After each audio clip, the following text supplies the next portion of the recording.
Hello and welcome to this Is It Good review of The Great War Western Front. Just thought I'd give you a bit of a look at this title today and talk about some of the features that it has, some of the things that I really like about it, and some of the things that maybe aren't as amazing, and help you decide answer that all-important question, is it good? So here we have our title screen. Obviously we've got a few options in terms of gameplay. We've got a campaign that we can play through. We can play one-off historical battles, which are actually pretty cool. They've got 6 of them here and they progress through the sequence of the war. And each one also has a really cool introduction that talks about the background behind the battle, for instance. So, pretty cool where they've done that. There is also a skirmish mode, and there's also a multiplayer mode as well, but we're going to take a quick look at the campaign. So the campaign, you can choose obviously the Allied nations or the Central Powers. I've got a Allied campaign here that is already in progress. Now, one thing immediately when you play this game is that it is very different. A lot of the war games that we've seen recently in video games have been focused around the Second World War, where it was a much more dynamic war that raged across a huge range of different theatres. The Great War, being World War I, was trench warfare, very different. It was very static in terms of the ground being fought over that time period. We've got our map here and you can see our front line here. We've lost a little bit of ground in the beginning of the war here. The Germans have pushed us back a little bit. If they capture Paris, or if we capture their capital over here, then that ends the game. But also after each battle there's a morale update, and if either side their morale hits 0, then that's it, their side surrenders. So we're being attacked here in the region of Verdun from an army coming from Metz, and it's a pretty big army. You can see from the poker token stack here, attacking. We've only got a few forces, and they're saying it's likely to be a minor loss for us, but we'll give it a go. We'll see if we can hold them off. So here we have a bit of an overview of the map as to what the map terrain is going to look like. We can see what forces we have available to us. We have some infantry, some medium artillery and some heavy artillery, and we've got 690 resource points to be able to spend. We don't know much about the Central Powers, what they have, other than there are 9 army forces that they have allocated to the battle. So looking at our map here in the top corner, we have some objective points. So we have A, C up here, B over here, and our HQ all the way back here. Each region, so you can see up here in the top corner, it has 4 stars. Every time you conquer the map entirely, it's a little bit of a strange system, the map loses one of the stars, and if all of the stars are lost, then it gets conquered by the opposing side and you advance on the campaign map. So that means you do end up having to sort of fight the same battles multiple times to often advance and be able to capture a region. The ghosting here shows trenches that are pre-placed in terms of forests that are going to be produced. We have a new technology. We'll talk about technology a bit more after this battle, but we can upgrade some of these trenches already to better ones that are more protective for our soldiers. And there's a couple of protected machine gun emplacements already here to help us out. So I guess the question is, we've got to think about, well, where do we want to make a stand here? Do we try and hold the river, which is going to be challenging, and if we take big losses here we might not have anything to fall back to protect our HQ? Or do we focus on just protecting the HQ and really hammering the Germans coming in at that last stand? I think the fact that, given the Germans have an advantage over us in terms of numbers, trying to control these points is going to be a bit hard. So we'll make some trenches. We've got our improved firing trench. So we're going to upgrade these trenches that are here. We're going to upgrade that one.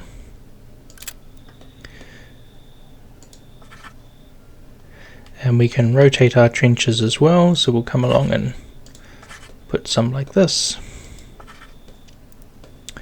And we can add communication trenches so they can join.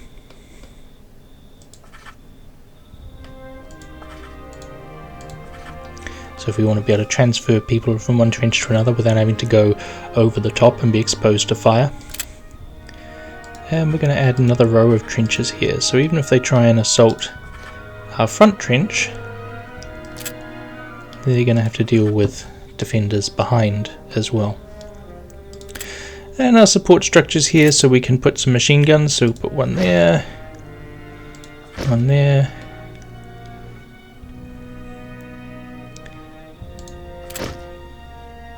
Oh, we're out of support already. Okay, so we'll go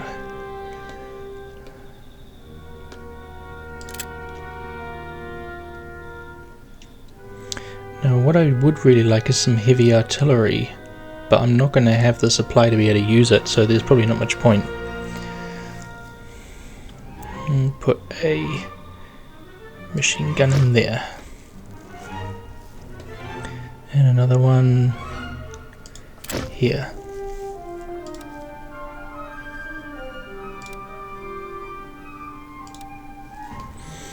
Okay.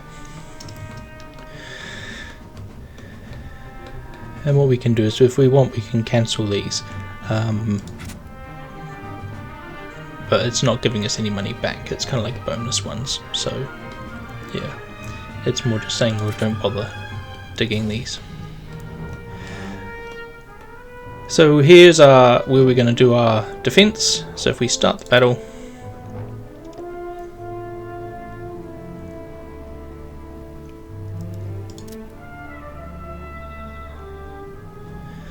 and we can see that where there's these little stars on the outskirts of the map, the little plus icons, that's where reinforcements can come in.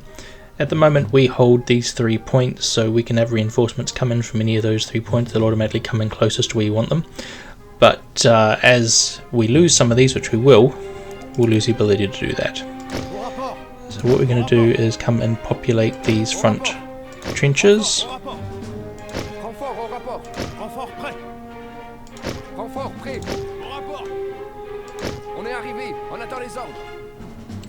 And you can see those troops starting to come in there.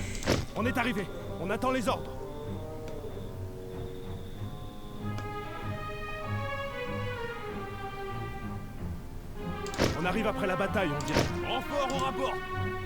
Au rapport. Renfort au rapport. Renfort au rapport. Renfort prêt. So each trench can take up to 2 soldiers. And he's saying here we're running out of our supply units.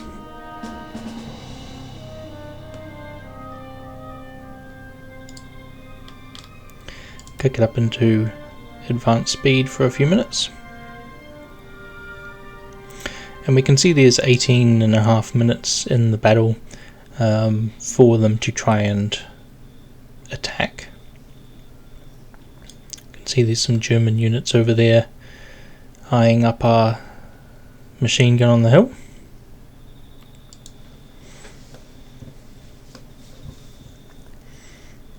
Here they come.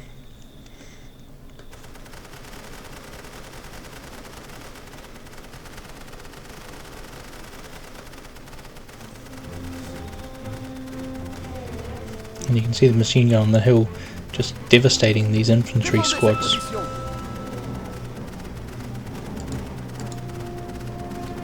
And they're taking over that capture point already.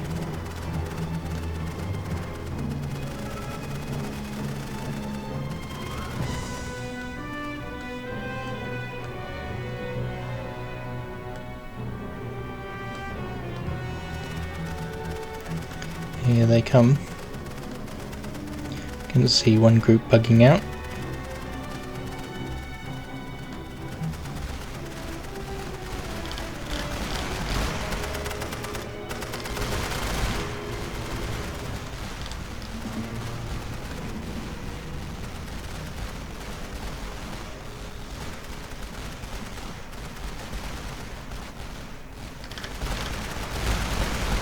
Ne les laissez pas prendre cette position.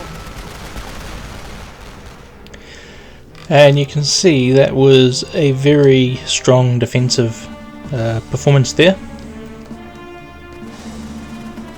Didn't really have a lot in terms of things like artillery or anything like that launched on us, because we were so far back in our own zone on our map.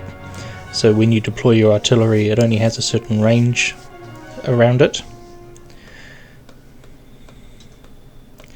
Now one thing we can do is we can send in some troops On est arrivé. Here. On attend les ordres.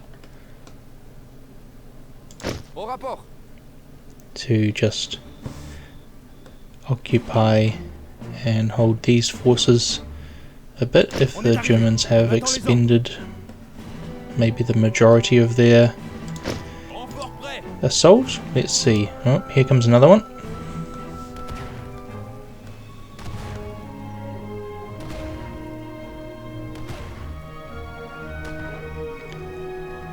This one isn't a machine gun, this one is a cannon by the looks of it.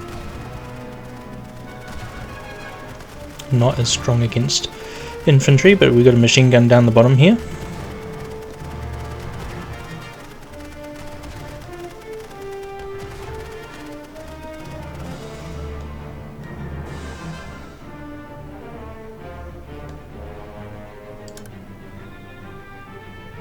On arrive après la bataille, on dirait. What happens if we put a couple of guys in there?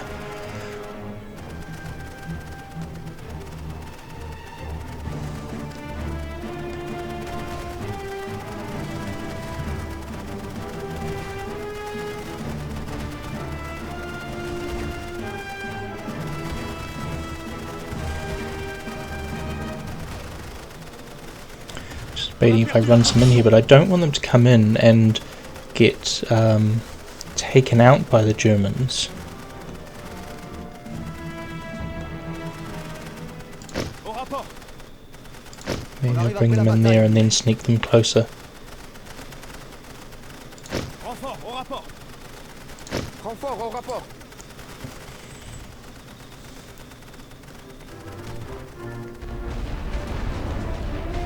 Here we go. Here is some artillery on our position here. On a de Not nouveaux liking that. And we have some hand-to-hand fighting going on there. ordres. On doit tenir cette position. Attendez les ordres.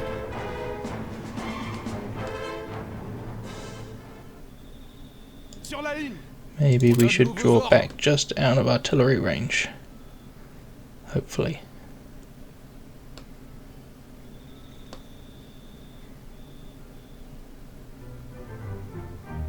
Sur une ligne.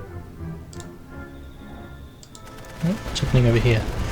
There you go, we've got more artillery bombardment. So when light or medium artillery is bombarding, it shocks your units. You can see the little white symbol there, and it means that your units, they take cover, they're not going to fight, they're not going to shoot anybody who's charging at them.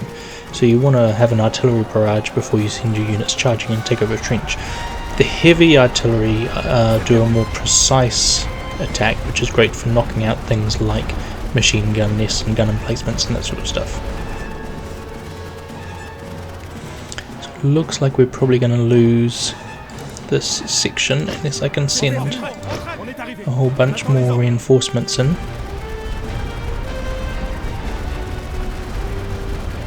Renfort prêt. Tenez-vous prêts. En position de tir. Attention. Préparez-vous à tirer. On a de nouveaux ordres. On se replie. Sur la ligne. C'est perdu.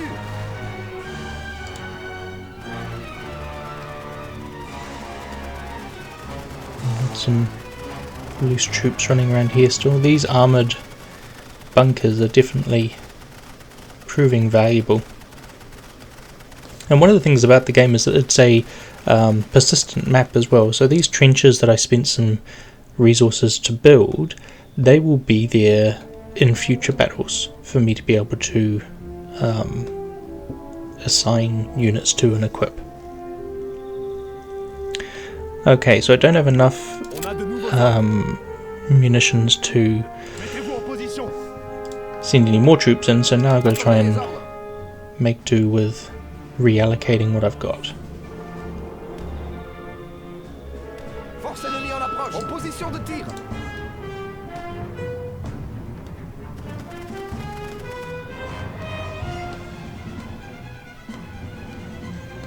Try and capture this point back before they Tenez-vous prêts. start bringing in reinforcements from the side point.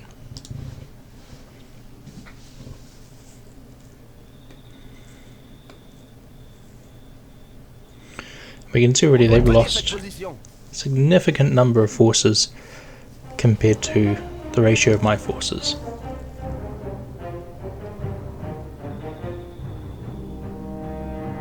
And we're about halfway through the battle.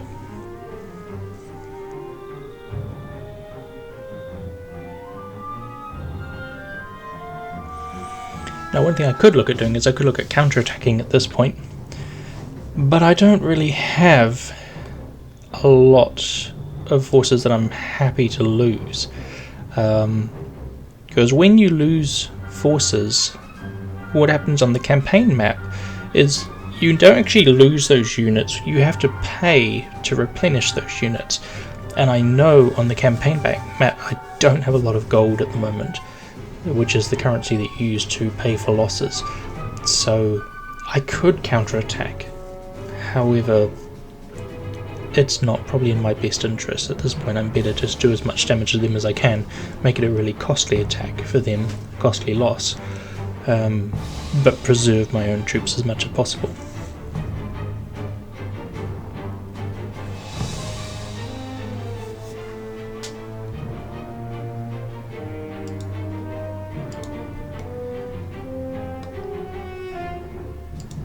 Where's that stopped counting down?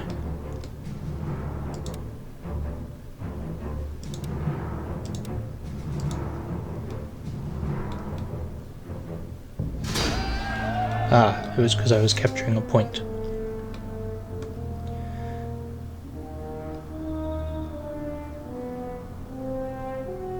Yeah, now that I've captured that point C again, the battle timer is, like the defending timer is counting down again. So the Germans have requested a ceasefire, so we could deny. However, if they're just going to sit there, that's probably a waste of our time. Or we accept the ceasefire and this ends the battle here, so we will do that.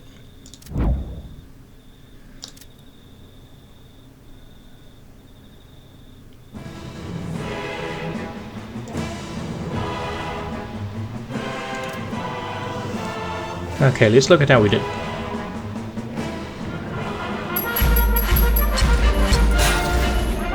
So a minor victory. So we lost 100 troops and they lost 600. So yeah, pretty good. And we can see that our morale is going to go up by 1 and their morale is going to go down by 8.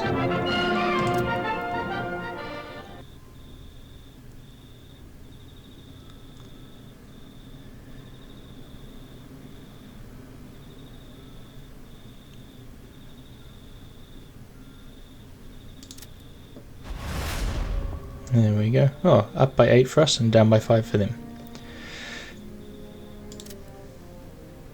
Okay, so that is how... Oh, they're attacking us again? Okay. We're just going to auto-resolve this one because I want to show you other stuff. So here, ooh, a major loss. That's ouch. So, okay, so the next turn begins. We can see our map here a bit better. Now we've got the date, obviously, the turns, your faction, that sort of stuff, notifications. There's events that pop up. There are sort of mini objectives to achieve. But the other thing is that you have gold and you have supply. So whenever you have a battle, your grid has a certain amount of money that it can draw from, but then also you can draw some from your global supply as well, which at the moment I've only got 27, which is pretty terrible. So one thing I can do is I can spend gold to purchase some more supply.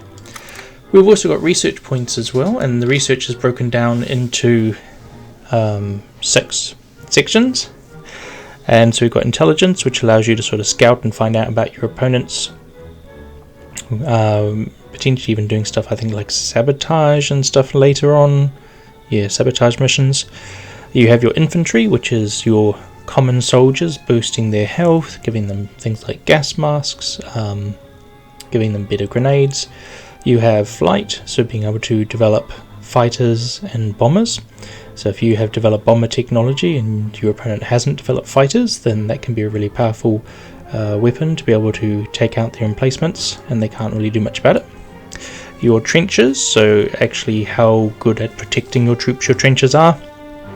Upgrading things like your machine gun posts, developing things like barbed wire, mortars and that sort of things.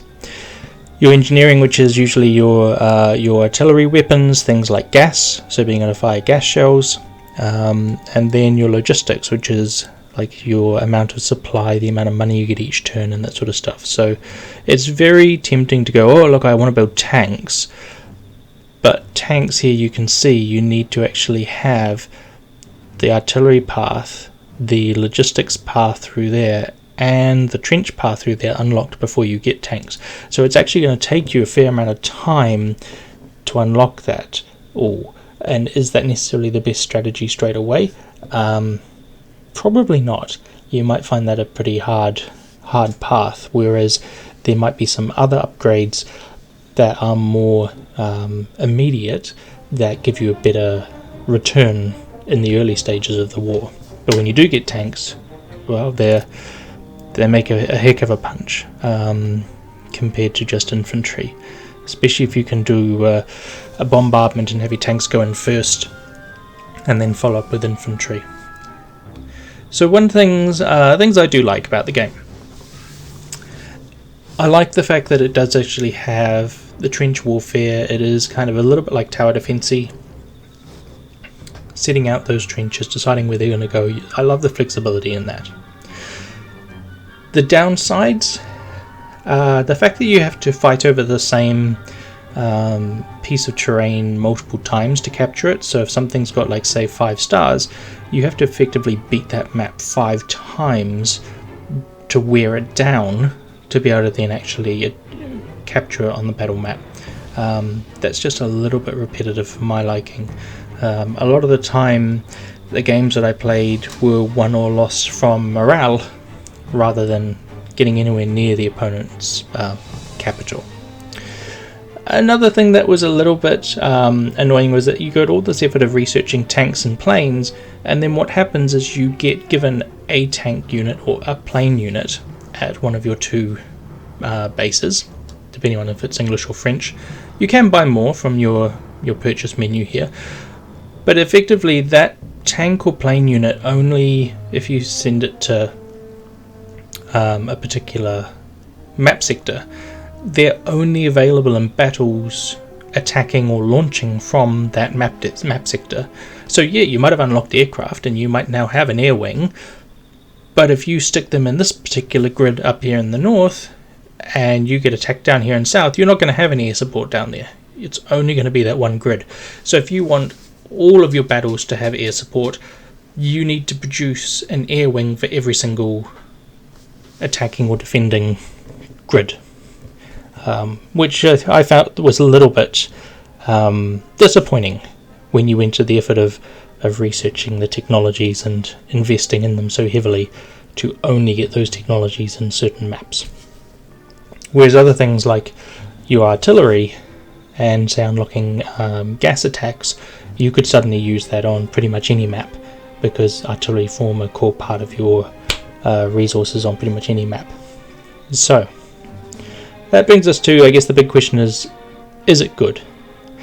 I'd say if you're a fan of real-time strategy games and you're looking for something a bit different to the World War II games, you're looking for something that has that element of trench warfare and being able to sort of plan out defences and the satisfaction of setting up a stronghold that your opponent's going to really struggle to crack. And then when these new technologies come in, that they are something powerful that you're going to have to invest time into, and you're not going to get them all the time. If those sounds like cool concepts to you, then you'll probably have a lot of fun with this game. It definitely is satisfying to play.